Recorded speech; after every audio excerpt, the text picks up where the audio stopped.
Welcome to the ultimate backend showdown.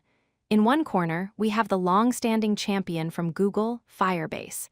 In the other corner, the rising open-source challenger, Supabase. Today, we are going to break down their differences, strengths, and weaknesses to help you decide which one is right for your next project. First, let us define what we are talking about.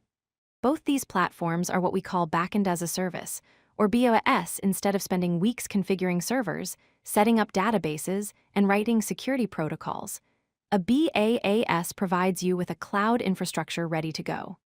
You get tools like databases, file storage, and authentication out of the box, allowing you to focus almost entirely on your front-end user experience.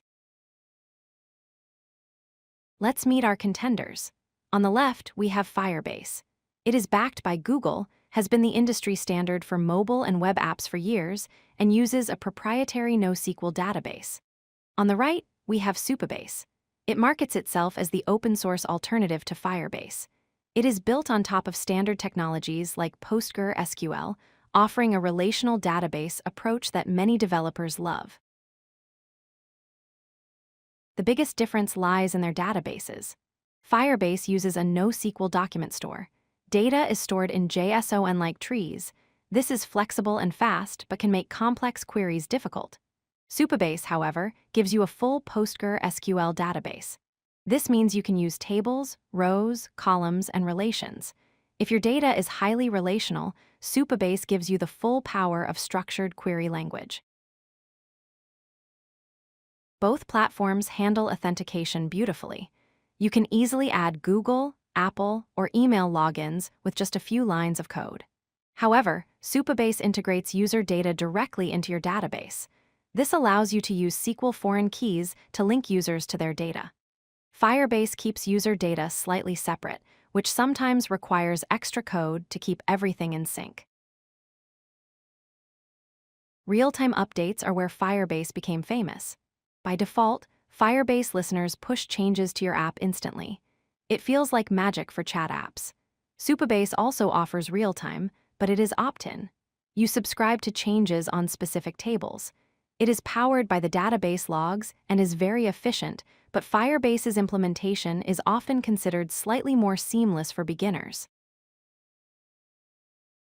This is a critical consideration. Firebase is proprietary. You cannot download your Firebase backend and run it on your own server. You are locked into Google's ecosystem. Supabase is open source.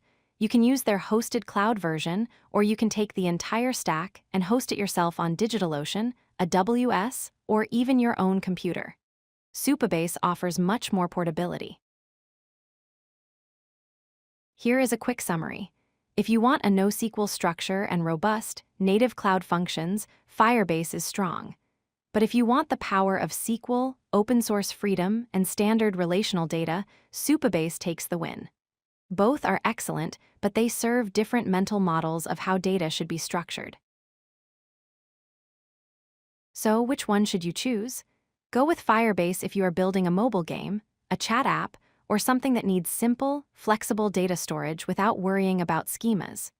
Choose Supabase if you are building a SaaS product, an internal tool, or any application where complex data relationships and data integrity are important. That is it for this showdown. If you like this video, hit that like button and don't forget to subscribe. Visit codelucky.com for more such useful content.